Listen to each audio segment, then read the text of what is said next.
It'll be played back out by Sillinger. He'll get this free for Svechnikov. Svechnikov sent across, and a big save, Svechnikov on Texier, who got free, couldn't get a clean look. What a nice play from Svechnikov to find Texier. Good save. Now here's a chance for Columbus coming in. Svechnikov lays out and robs Danforth with the stick.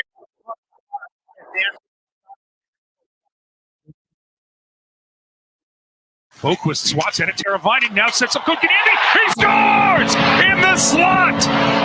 Teravainen with the setup. Kotkaniemi with the finish. And Carolina has clawed to within a goal. Svechnikov puts one out in front. Back pitches. They score! Brady Shea parked out in front and puts it home. And Carolina's tied it at 2. Up the boards. Jarvis, he sends that up high, and that clips Svechnikov in the side of the head. No worse for wear. He and Aho coming in. Aho, Svechnikov, he scores! His first of the year is a monster! Carolina, 3 straight. It's 3-2 Hurricanes. Welcome to the Cade's Corner podcast, everybody. Thank you very much for spending some time with us in the aftermath of a 3-2. Exciting, albeit somewhat unexpected Hurricanes win. Not that you didn't expect them to win the game. I am pretty sure that everybody out there expected before this game started that the Hurricanes, knowing that they had to win, would do so, and maybe comfortably. Best laid plans, right? Anyway, the end result is probably what a lot of people would have expected. Yeah, maybe hard fought, but 3-2, Canes get the win. We were scoreless after 40 minutes. 3-2 final. Oh, man, we're brought to you by the Aluminum Company of North Carolina. If it's for the exterior of your home, you can find it at the Aluminum Company of North Carolina on Hamlin Road in Durham. No place like it. Sammy Hanner's crew do a great job, and you should check them out. Unless, of course, you happen to live in Dublin, Ohio. No, I'm sorry, Ireland, in which case they don't go that far. If you're in Adelaide, Australia, sorry, you're going to have to find somebody local to you. Perth? Probably not. I'd have to check with Sammy. Alaska? Probably not too. Oh, man. What a game. So, a lot to talk about, but I want to spend some time at the top. I don't think that the game necessarily, other than a little story I'll tell you real quick off the top, little story. So I also do intermissions between the first and second periods. And I have a guest most times, always in the first intermission. Most of the time in the second intermission, I have a guest, unless I've got some sort of a feature piece that I'm running. And my friend Corey Lavalette, North State Journal and The Athletic, who knows, he might be checking this out. Corey came in, and I said, so your thoughts on the first 40 minutes? And frankly, I had said this in the first segment of the intermission where I just give my own thoughts on what we have seen. And I thought that the second period, apart from a couple of good saves by Kochetkov and a couple of good ones from Merzlikins, was basically 20 minutes of good cardio. There wasn't a lot going on. And I would say that really about the first 20 minutes too. So it's 40 minutes in and we're not really growing the game. And Corey said, it's the beautiful game. And I thought, look, I'm a football with the feet. I'm a football fan. And honestly, taking a shot at the beautiful game, clearly somebody that did not watch Villa and Tottenham today, which was an absolute banger of a match that only featured 3 goals. I don't know what the XG philosophy had to say about that match, but my gosh, that game could have been filled with goals, but we only had 3. Anyway, we'll take a shot at soccer. We'll take a shot. No need for that, Corey. Anyway, I say that because Paul's in Dublin. So, I don't know, maybe he watched a little of Tottenham and Villa today, or even the second match, United at Everton, and they were not happy at Goodison Park. But, hey, you don't tune in to hear me talk about the Premier League. Let's talk about the Carolina Hurricanes and their 3-2 win over the Columbus Blue Jackets today. So before we get into today's game, I want to take you back to March 9th of last year. Wires it across the ice for Natchez. Now back, Svechnikov to Natchez. Side of the net it goes for Nason. Natchez, Burns with it. Natchez, and a bumper Svechnikov, they score! The power play gets it going early. Carolina up 1-0 on Andrei Svechnikov's 23rd of the year. That was the last Andrei Svechnikov goal until today. March 9th, 2023, 1-0 win at Philadelphia. That was the game's only goal. 12 games into this season, and almost the entirety of the 12 games into the season, we finally got Andrei Svechnikov back on the score sheet.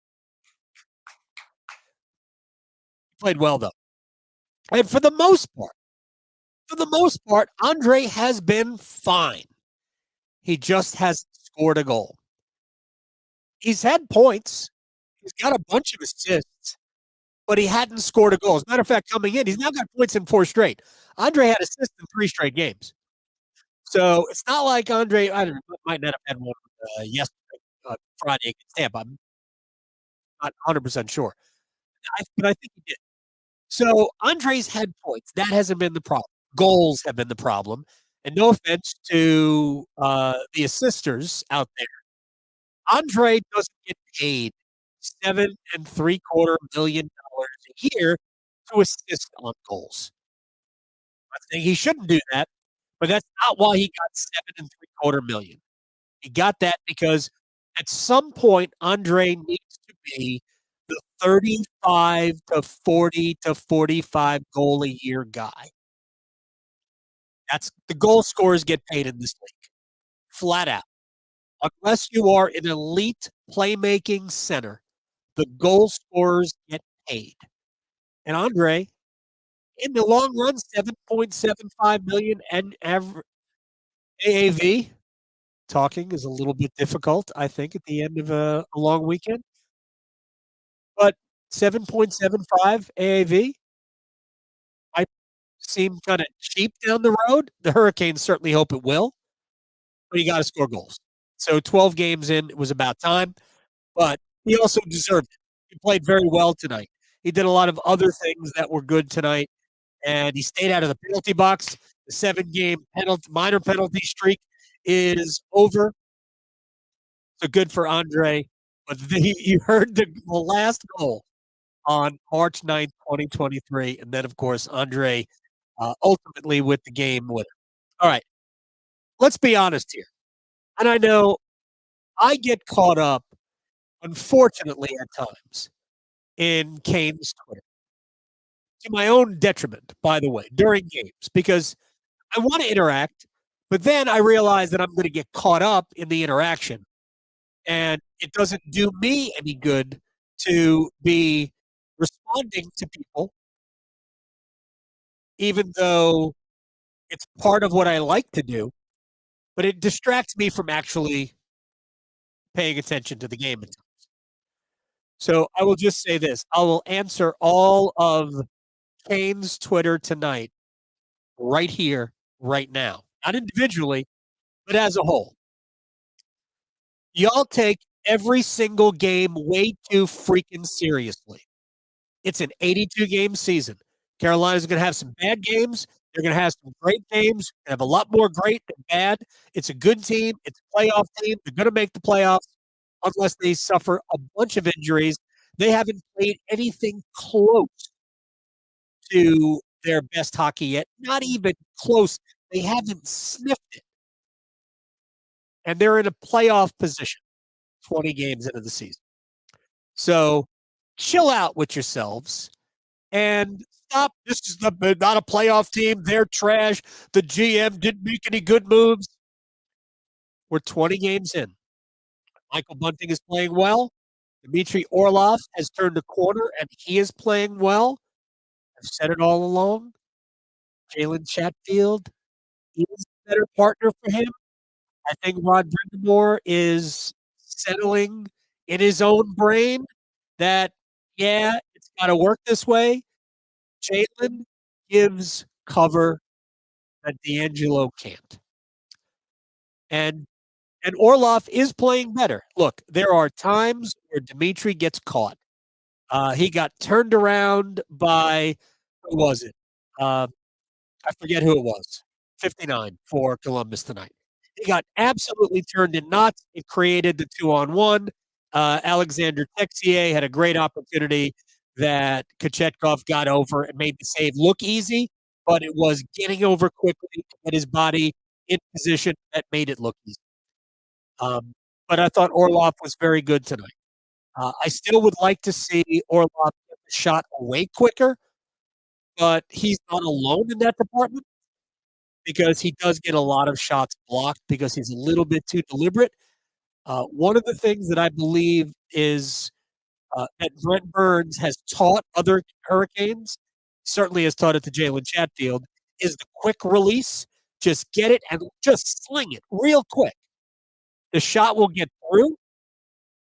Much less chance of it being blocked and knocked back into center ice, and then you have a chance going the other way. But I think Orlov played much better tonight.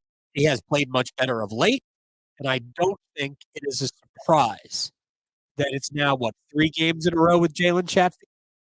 And I think that's gonna stay. And I feel bad because, A, I think Tony DeAngelo has a great value to this team, and I happen to like Tony. And I was excited when the Hurricanes brought him back. I think Tony brings a lot to the table. Everybody out there, and I'll just say this, you mention or tweet about Tony, and people lose their freaking minds. Tony is the 7th best defenseman on this team. He should not play over any of the other 6. I can't say that enough. I've been saying it for weeks. It bothered me a little bit that Chatfield, who was so good last year, had lost the spot to Tony.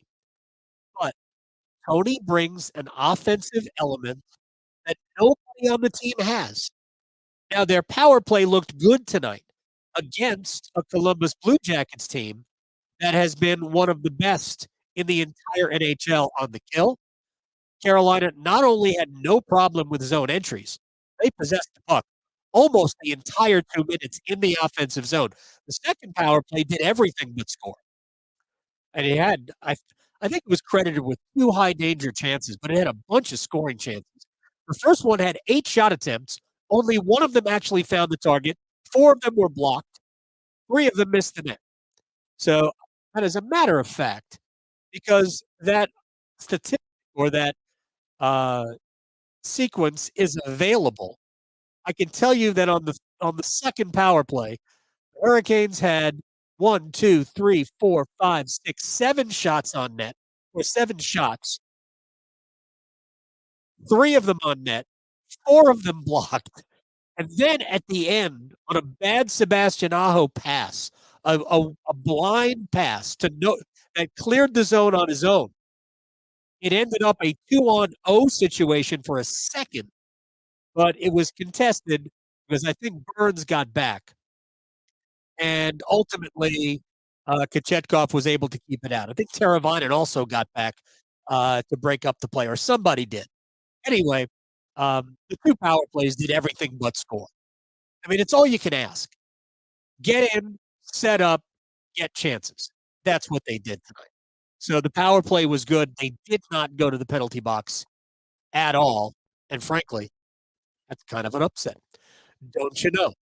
All right. So real quick about the game. And I know how, because Hurricanes Twitter was at its Hurricanes Twitterist when it was 2-0 Columbus, and that's when we had all the vitriol. Don Waddell sucks at his job. Marty Natchez needs to be sent to the minors. Blah, blah, blah, blah, blah, blah. Canes did a goal. Carolina was by far the better team. Now, what they didn't do was generate a ton offensively. They had the puck all day. They really didn't make many, if any, defensive gaffes. There were no blunders. There were just 2 fluky goals that the first one went off the stick of Shea, the shot from basically the half wall to the right of Kochetkov. It was probably one that Kochetkov should have stopped anyway, but when the shot gets deflected by the stick and changes directions that drastically, sometimes it just happens. I think it grazed off his shoulder, glanced off his shoulder, and went into the upper netting. So 1-0, 13 seconds into the third period of a scoreless hockey game. Now it's not scoreless anymore. The other goal was a shot that hit Brady Shea in the back and floated over into the upper part of the net. Basically the same place that the first goal went, only this one was moving about 100 miles an hour less. I mean, you could see it floating in the air, and Kochetkov just couldn't locate it because, well, why would you? Those were the two goals that Carolina allowed. They had much better opportunities to score than Columbus. They just hadn't scored. And when you don't score, you leave the door open. So you leave the door open to get unlucky. And at that point, with 10 minutes left in the third period, and Carolina's trailing 2-0, the best way to term it was they were unlucky because they were the better team. Columbus had 2 high-danger chances. 2! And neither of them led to the goals. The Hurricanes didn't have a ton. At that point, they had, I think, 5, which is not a good number. It's too low. But ultimately, Carolina was unlucky to be down 2-0. And you got the sense with the chances they were getting, unfortunately, the chances seem to be falling to Martin Necas too much. And I'm just, as I bring up my second reference to soccer, if you're a Liverpool fan, it's sort of like, hey, all of these chances are being served to Darwin Núñez. Why can't he score? And Necas had so many good opportunities to score tonight and didn't. It'll start going in for Necas. He has to just stay with it. One of my favorite moments of the game was Necas had a great opportunity, and he just had a brain lock. Like, what do I do? He's alone in front of Elvis Merzlikins, and it's like do I roof it? Do I make a move? And he ultimately just slid it right into Merzlikins' pads. And he's skating away, shaking his head, and Brent Burns skated right to him. Burns skated right to him and was like, just keep going, just keep playing. You'll be fine. Next shift, Kotkaniemi takes the same kind of pass that Necas had taken 2 other times today. Teravainen to Kotkaniemi, who had all the time in the world and just pulled the trigger on a quick wrist shot, upper part of the net, just under the bar. And it's 2-1. A goal. And I know how people felt because I felt the same way. Like, man, all right, now you got one. Can you get the next one? Kane's got a power play right after that. And that was the power play that had the puck in the zone for the entirety of the 2 minutes. I believe they did not change. They did not change the forward lines. All 4 forwards and Brent Burns were still out there until Aho passed the puck away, and it created the shorthanded chance. It's pretty fortunate that did not result in a goal to make it 3-1. Anyway, it didn't. And then the next shift was shift after shift after shift in front of the Columbus net. It eventually ends up the Brady Shea goal that made it 2-2, and I think you'll like it. Now here's a chance for Columbus coming in. Coach, no, that wasn't it. That wasn't it. This is it. Svechnikov puts one out in front, back inches. They score!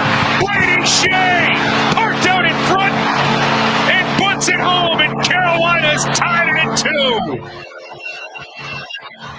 He didn't get a ton of it, but he got enough of it, and that's what happens when you start creating opportunities. So Svechnikov, I mean, was it a good shot? It was a shot. Jarvis, I think he deflected the puck over to Shea, who batted it almost out of midair.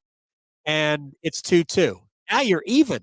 And now you're thinking, all right, let's get this one to overtime and let Marty Natchez be a hero again, because that's what he does. They didn't need it. They didn't need it because Up the boards.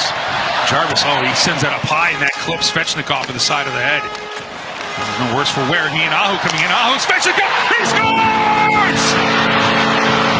His first of the year is a monster!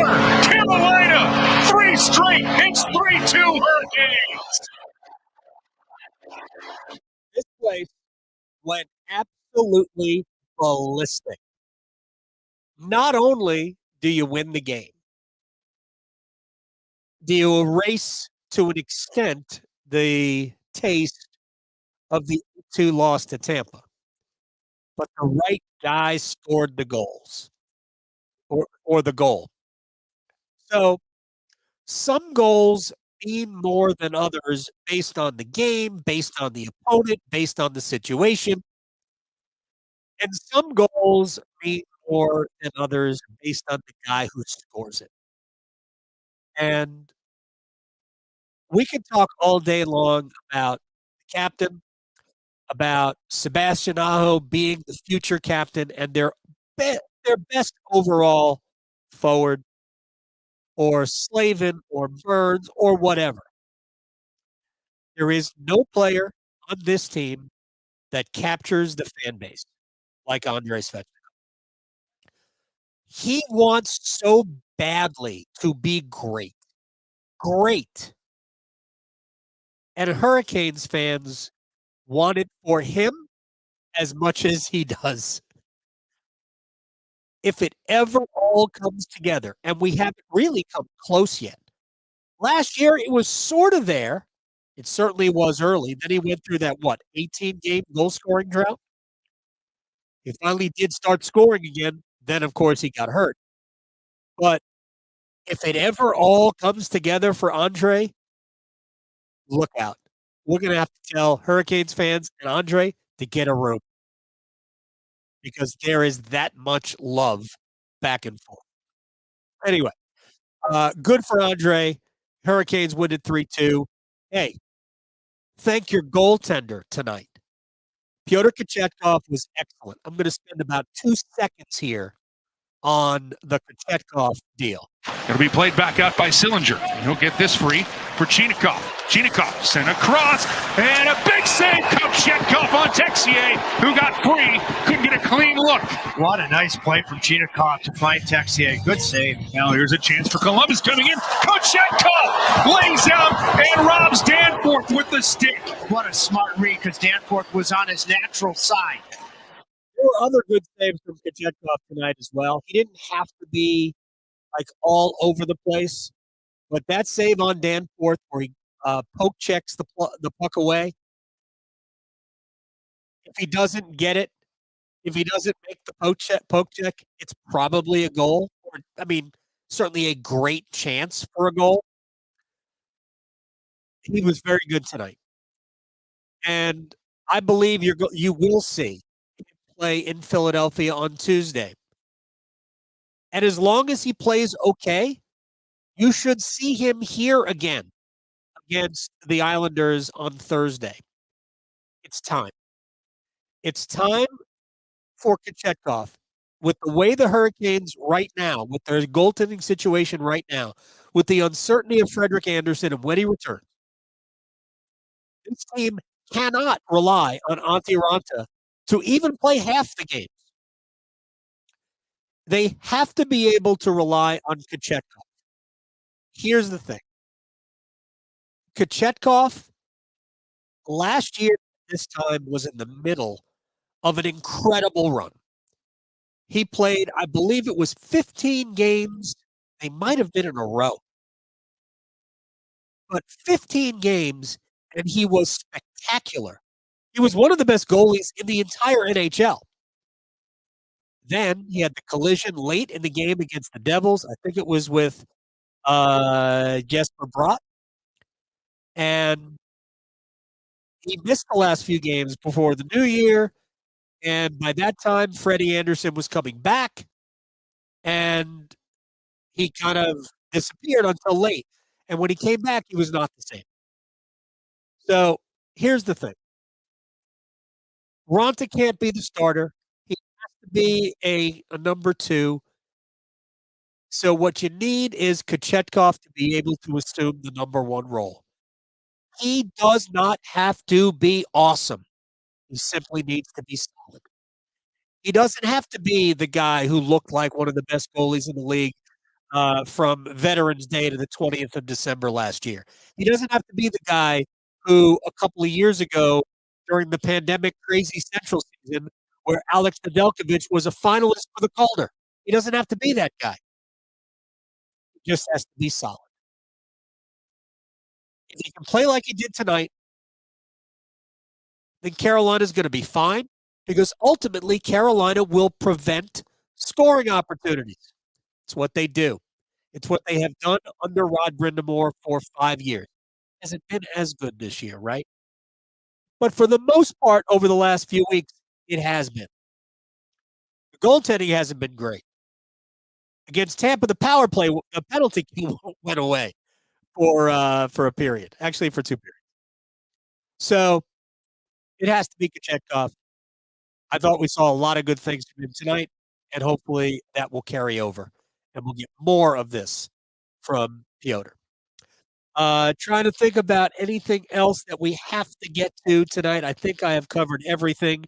I'll just say this about the captain, Jordan Staal, who obviously he and Martinook and Frost are all searching for some offense, even though this is the way I like to phrase it. They're not paid to score, but they're also paid to not score. They're also not paid to not score, something like that. So it would be great if they did contribute offensively because ultimately people will look at the plus minus numbers and see, I believe they're all 3 minus players because they're just not providing 5-on-5 offense, and they will give up the odd goal or 2, and it certainly happened against Tampa on Friday. But they've been great, and I think that the goals will come for them as long as they continue to play this way. But the captain, after being underwater, under 500 for the first 2 periods in the faceoff circle, went 6-2 in the 3rd period, including the zone draw with 17.1 seconds left. Well, if you win the draw, you can get the puck out, and you've pretty much won the game. And they did. Jordan won the draw. Canes got it out. The only shot Columbus could muster was Johnny Gaudreau from outside the blue line, and it went high over the net, and Kochetkov just let it bang off the glass, and that was that. But as a whole, as a team, the Canes were 16-7 in the faceoff circle in the 3rd period. Sebastian Aho was 12-4 tonight. So Hurricanes have not been as good in the faceoff circle this year as they have been traditionally. Part of it is both Aho and Kotkaniemi have, for the most part, been not as good as they normally are. So I think Sebastian is just over. Is just over 50% on the year. They need to be better than that. They absolutely do. But Kotkaniemi has been under 50% for the most part this year. So they just need to be better in the faceoff circle. Going into tonight, Aho was at 54.5, so I'll take that back. Kotkaniemi's at 49.3. So Teuvo Teravainen, who has taken a lot of faceoffs this year, is at 50%. So is Seth Jarvis. But Staal is at 56.1. Jack Drury's at 52.8. So Carolina's still a little bit better than 500 in the faceoff circle, 51.1%. But they normally are among the best in the NHL on the dot, and they have not been as good this year as they have in years past. So I wouldn't be surprised if when the Hurricanes look to tweak the team at some point this year, if that is not something that they definitely target. Somebody who can come in and win some faceoffs, including somebody on the right side. Natchez isn't going to do it. Jarvis has been, again, okay. And Rod has certainly given him some opportunities in the defensive zone, especially on the penalty kill. With that said, this was a much needed win. I think it was one where Carolina played well in. See if there are any comments here. I know there's a lot of anger for people. It's about time Andre got himself a goal this year. Let's build off this, boys. You got that right, Matthew. You got that right. Ryan wants his thoughts on Natchez. I gave him. He'll get it. It'll come. Now we have to be fair and not try to make Natchez something he's not. He is like last year. He was great for the first 3 quarters of the season and then completely fell off the last part of the year. He is definitely very much a player who feeds off his own confidence, and I think right now his confidence is a little low or a lot low. So he'll get a couple to go, and then we'll go on a run with Natchez. We need him to be last year's Natchez. You want to win a Stanley Cup, then you need the first 3 quarters of last year, Marty Natchez, or at least something close to it. But he can't be a drag, and he can't be giving the puck away. We didn't see a lot of that tonight. We saw Natchez have a lot of chances and not score. That's probably better than the Natchez who gives the puck away and does dumb things. So as long as Natchez is getting the chances, and he got them tonight, they'll eventually go. So patience. Patience, my friends. And with that said, that was fun. In fact, it was Up the boards. Jarvis, he sends that up high, and that clips Svechnikov to the side of the head. No worse for wear. He and Aho coming in. Aho, Svechnikov, he scores! His first of the year is a monster! Carolina, 3 straight. It's 3-2 Hurricanes.